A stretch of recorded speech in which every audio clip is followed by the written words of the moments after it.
Aren't little kids great?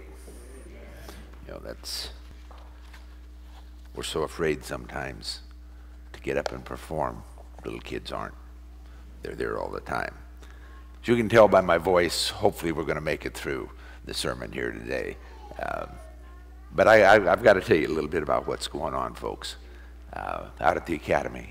We are having a fantastic time.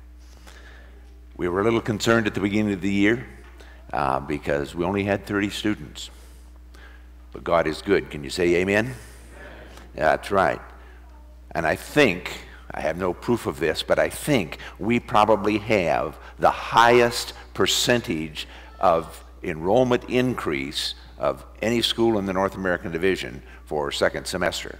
We had 20%. We had 6 new students come and join us for second semester. And I was quite excited about that. But there's a number of things that are taking place out at the school. And first of all, I want to say to this church, thank you. Thank you for including the Academy faculty and students in your program here. We've been in here 2 or 3 times already this year, the teacher dedication, and it's good to know that there's a church close by for our students and for our faculty. And so I say thank you to each and every one of you. But one of the things that happened this year that I just have to share with you, that, I mean, it's tripped my trigger like nothing in 46 years has tripped my trigger. Someone, and I don't know who, someone decided that our young people need to know about Mrs. White.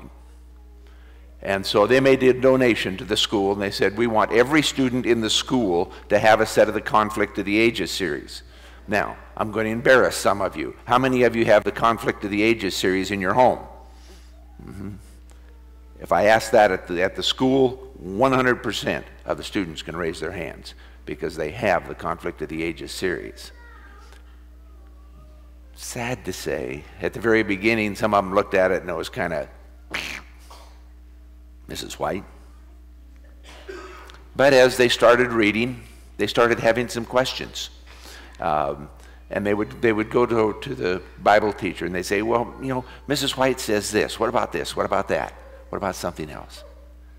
And there were more and more questions. And finally, about, probably 4 or 5 weeks before semester ended, I had 2 students come in my office and sat down and said, we have a special request. And I says, what's that? Could we get a special Bible class just to look at the Conflict of the Ages series? And I says, well, how many of you are there that want this? Well, there's probably at least a half a dozen of us that would like to take a closer look and get some questions answered when it comes to what Mrs. White has to say. I said, let me do some work. So I talked to the teacher, I talked to the board so that we could offer credit for it. We had a sign-up day. Remember, we have 30 kids at that time. We had 26 that signed up for that. Folks, things are happening on our campus. Even though we're small in numbers, things are happening on our campus. And I wanted you to know that. Have you ever taken a picture? How many of you in here have ever taken a picture? Come on. Now, Jerry has his hand up. I know he's taken a couple of pictures in there. You know, all of us take pictures at one time or another because we see things that we want to remember. You know, I don't care whether it's a wedding. I've got one of those coming up this summer, and I'm probably going to take a lot of pictures.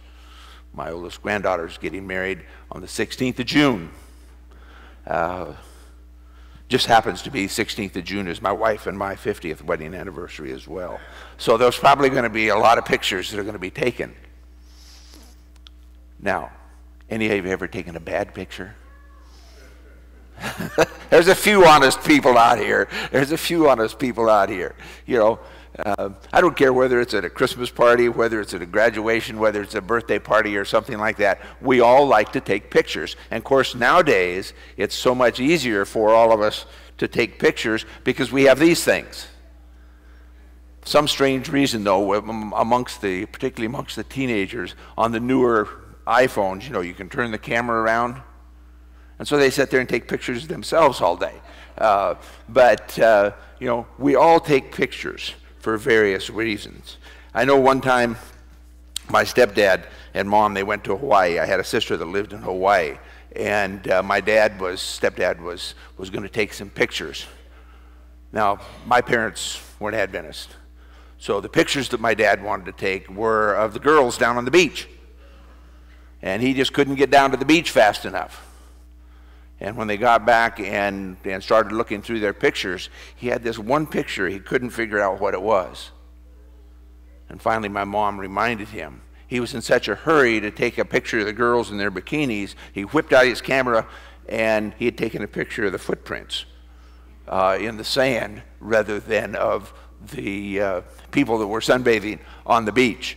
But, you know, pictures don't always come out exactly the way that we want them to. Do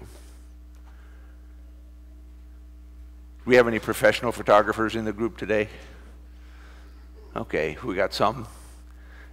Most of us are non-professionals, and for us non-professionals, we do things a little bit different. Now, I've learned in later years here, I have a little bit of a tremble in my hands, and so it's very, very hard for me to take a picture. So I have to rely on leaning up against something or maybe setting my camera down so it's solid. But most of us, you know, we tend to rely on some kind of a stationary device that most of us call a tripod. No, teenagers, I did not say iPod. We rely on tripods. Tripods are really handy because I don't care whether you're short, whether you're tall, whether you are skinny or like me. Tripods come in very, very handy because they're so adjustable, they're so easy to use. And they give you that stability. And if you want to be in the picture, if you have a tripod and the right kind of a camera, you can be in the picture as well. So most of us go to something like this, and I'm not going to set a camera on top of there today, but we go to something like this in order to give us stability in the picture so that we can have the picture that we want to have. The bottom line, unless we take the right picture, we're not going to have the perspective that we want of whatever we're taking a picture of. You know, this was a little bit of the problem that the disciples had, wasn't it? They didn't have the right perspective. They didn't have the right picture in their mind as to what God was supposed to be doing. But let's take a look at our tripod here for just a minute. And let's say we want to name the legs of our tripod. We can put one down here called the church. We can put one down here that we're going to call home. And obviously one that we're going to call the school. Does that ring a bell with any of you? What do we call that? The home, the church, and the school. That's God's tripod, folks. That's God's tripod. He said, if you really want to know me, here's a way that you can get the proper perspective. What happens in the home, what happens in the church, and what's happening with the young people in school. All three of those are extremely important. For example, what happens if we loosen the leg that's called home? Now I've got everything in focus like it's supposed to be, but if I loosen the leg called home, am I going to get the same picture? No. And when we talk about loosening the leg called home, homes where Christianity is not important. I mentioned a little bit ago, my basic background is not that of an Adventist. Thank goodness I had a grandfather that was a Seventh-day Adventist, and thank goodness my mother rejoined the church. She was raised Adventist, rejoined the church many, many years later. But there are a lot of homes out there where Christianity is not important at all. Look at places where Christianity is not allowed. There are countries where Christianity, we hear them in the news all the time, don't we? Where Christianity is not allowed. I happened to be in India a few years ago when they passed a law in India that anybody that baptized a Hindu into a Christian faith, the Hindu and the pastor went to prison. I was there when when the General Conference notified the pastors in India, do not baptize anybody until further notice. I didn't ever think I'd hear the day when the church said, don't baptize somebody. But there were 100,000 Hindus the next day that said, we want to be baptized. We want to be baptized. You know why? They didn't want to join the Christian church. They didn't want somebody to tell them that they couldn't join the Christian church. And so they were going to flood the prisons. They were going to flood the courts with people that were, quote, committing a crime. Do you know what the most non-Christian city in the United States is? We were talking in Sabbath school class today a little bit down these lines. The most as of probably a couple of years ago, the most atheistic city in the United States is Seattle. That's hard to say because I was born in Seattle. But what happens if we come over here and we say, okay, our home is good, we have exactly what we need to have in our home, but let's loosen up the church leg a little bit. Am I getting the same picture? No. You know, churches where Christianity is something different. In society today, we have discovered that churches are becoming social institutions. You know, I live in Bismarck, and what's the biggest church in Bismarck? I'll just pick one. The Lutherans we'll say are the biggest church in Bismarck. But I decide I'm going to move to Fargo, and I get to Fargo, and the Methodist church is the biggest church, so I join the Methodist church because I want to be in the social group, the big social group. What a church is standing for in today's society in America is a lot different than what it used to be. There used to be principles. Do we still have those principles in the Adventist church? I hope we do. That we don't join the Adventist church just for social reasons, but we join the Adventist church because we believe in the philosophy that is there. What about churches where youth evangelism, should I say education, is less important than other mission projects? I'm glad that we have a church school here connected to the Bismarck Church for Brentwood. It serves the young people of this area. But it's important because, do you realize, folks, 80% of our young people go out the back door of the church? 80% go out the back door. That is sad.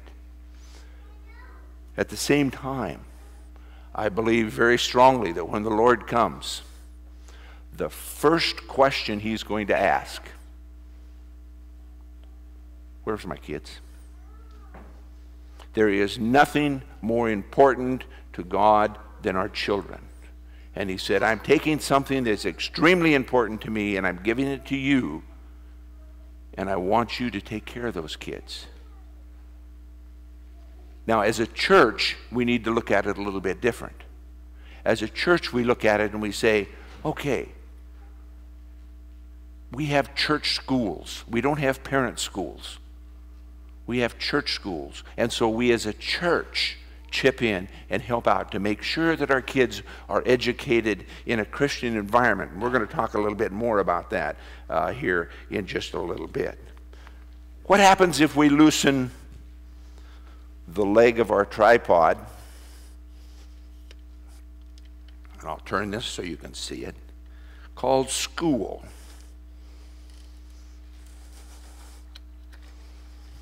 Now hopefully that won't fall over. Are we going to get a different picture?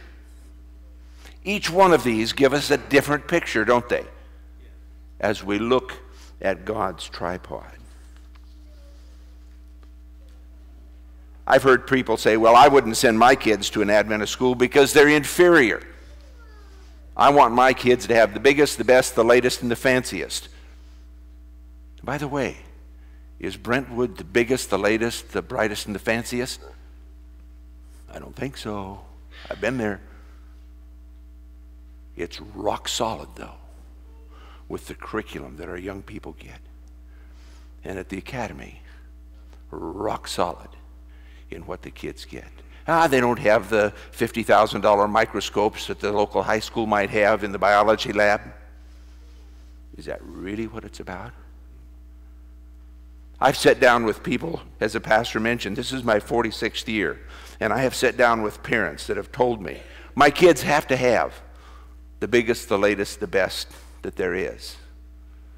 And I've told them, when it comes to school, what is it that you really want? Oh, I could give you the statistics, and I'm sure that Brentwood has been part of this as far as the Cognitive Genesis program is concerned, where we took 50,000 young people in Adventist schools and said, how do we really do with our children?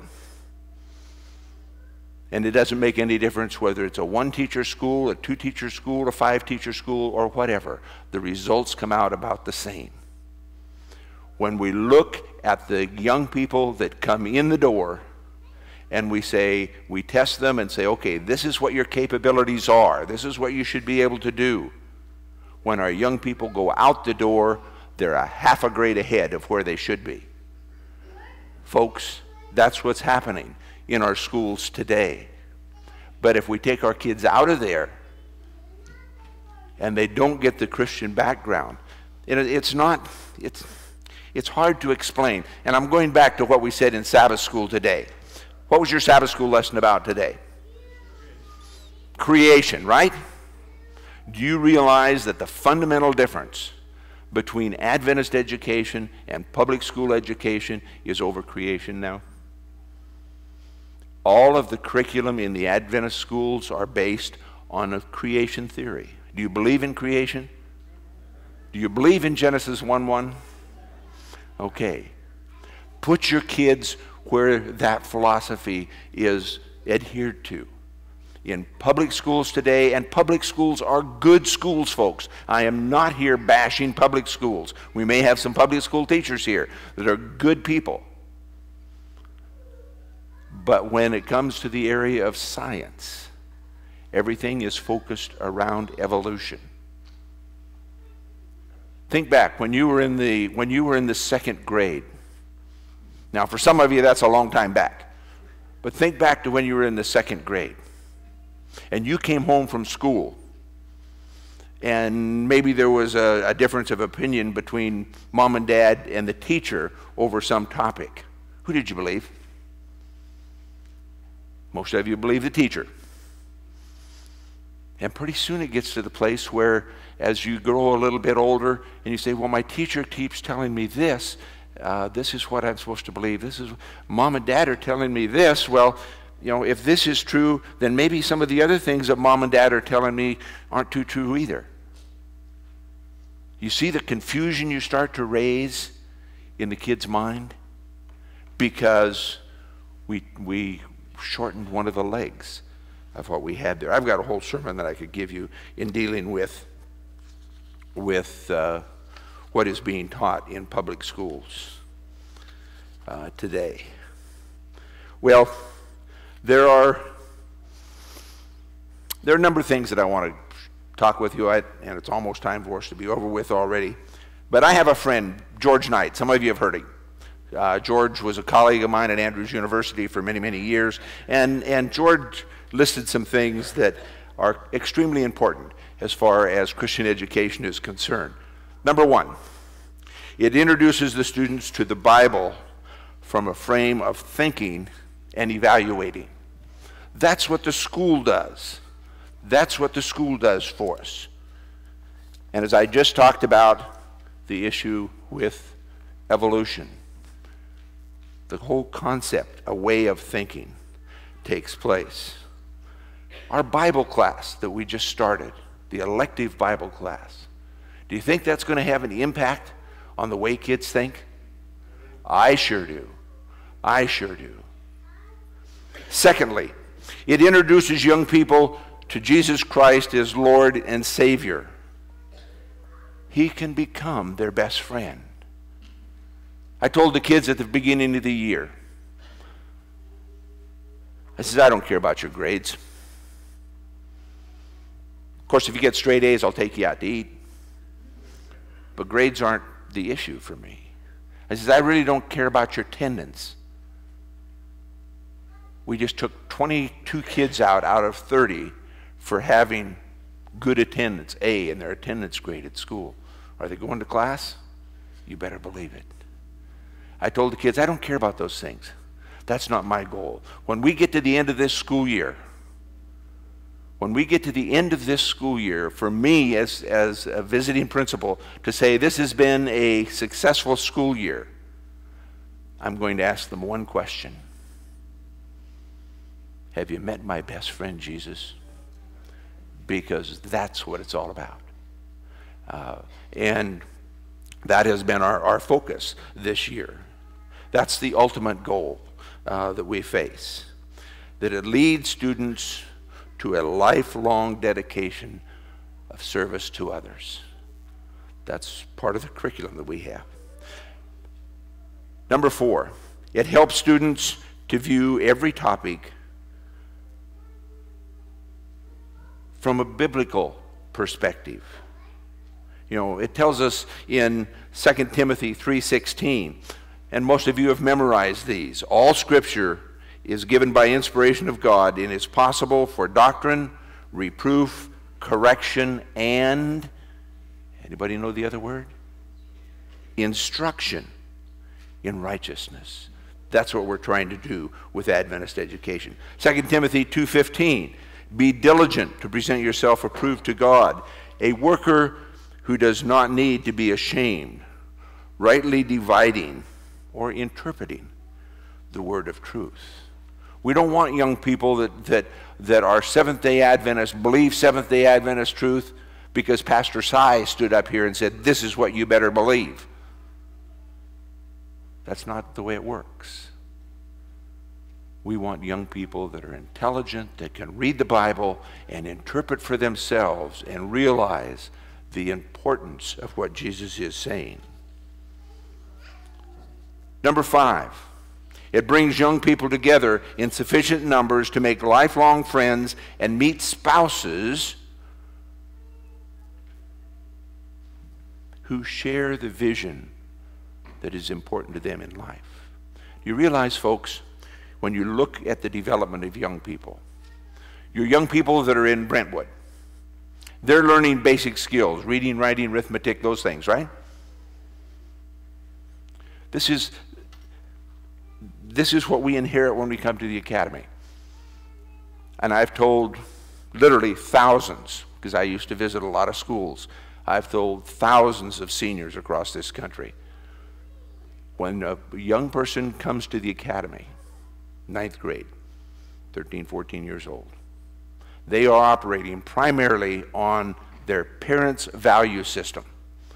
They go to church because mom and dad say go to church. They say the blessing at the table because mom and dad say the blessing at the blessing at the table. They are operating on mom and dad's value system. We get them at the academy during these very formative years, and by the time they're seniors, most of them will graduate on their value system. Now, a lot of the things may be the same, depending on what you did in the home. They may still be very much the same, but now they've bought into it. It's their value system that they are going to make major decisions for in the rest of their life. Because as they leave there, as they reach that age, roughly 18 to 22, right in that there, is when most of them will start deciding, what do I want to do for my career? And it's based on the value system that you helped them to create. And so they study hard and they go through and they enter a new career. And about that same time, 20 to 26 years old, it seems to be getting a little later, they look around and they say, the young guys look around, they say, Sally looks pretty good. And one thing leads to another, and boom, we have another family. This is the age and when spouses are chosen. Where do those values come from, folks? It comes from the home, it comes from the church, and it comes from the school. God says, develop those values around me. Number 6, it provides godly teachers and other adult role models, which makes possible a unified message from home, church, and school. Newsflash, folks. Teachers are not perfect. Sorry to have to tell you that, Jerry, but teachers aren't perfect. One of the reasons that I'm in the church today is because when I was in academy, as I told you, my grandfather insisted I have an Adventist education. I was working I went to Upper Columbia Academy. We were tearing down buildings at the Air Force Base in Spokane. And I can still remember sitting on a milk can in the back of a 54 Ford delivery van. You know, this was before they had seatbelts. We are going into the Air Force Base on a day kind of like this, except it was snowing like mad and there was ice everywhere. I have to be careful again because the guy was probably my age. An elderly man pulled right out in front of us. The teacher hit the brakes and we went sliding and turning and everything else. I ended up with my head in the back of his seat. He got the van straightened out, never went in the ditch. It was a 4-lane road, pulled up alongside of the fella, rolled down his window. Now this teacher was an ex-Marine. Do I need to say any more? He used every word that a Marine knows on that gentleman. Of course, the guy didn't stop or anything else. We get to the place where we're going to work, and the teacher said, "Just a minute, kids," because there were 4 of us in the van. He said, "Just a minute, kids." He said, "What you just witnessed is not right." He says, "I can't go find that gentleman and apologize. But," he says, "I can ask my Heavenly Father to forgive me." And right there in front of all 4 of us kids, out loud, he prayed to God that God would forgive him. That impacted me so much that I look at that as one of the reasons that I'm in the church today. So are teachers perfect? No. No. We can't just pick on teachers, though. Are parents perfect? You know, those of you that are parents that are sitting here together, look at each other. Take a look at each other. Which one of you is perfect? See, you know the other person. You know the other person. No, they're not perfect. But we try to do the best that we can with our... Pastor, you're sitting over here laughing. You know, our church is perfect? You know, no. I would imagine Pastor Sy and other pastors in the Dakota Conference and head elders could probably tell us a lot of stories about things that are happening within the church, because the church isn't perfect. Then who's perfect? God is perfect. Now, if God is perfect and God has given us some instruction about how to see clearly what's taking place, who should we follow? It's very simple. We should follow God, because God is perfect in everything that he does, in everything that he asks us to do. He has a reason for that. You know, I believe that Dakota Adventist Academy and Brentwood are God's schools and the place that all of our young people should be. For some family, it creates, I realize, a financial hardship. For others, it's a transportation problem, because I discovered one thing about Dakota. It's a long ways to the next town, wherever you might be. But you know, in Proverbs 22:6, it says, train up a child in the way that he should go, and when he's old, he will not depart from it. Does that text say, train up a child and they'll never have a problem? Now, some of us have kids and grandkids that have chosen not to be in the church. Does that mean that text is no good? Because my kids always went to church school. My grandkids always went to church school. No, it doesn't say that that everything's going to be a bed of roses, does it? I have a sister that, well, she's a little bit different than I am.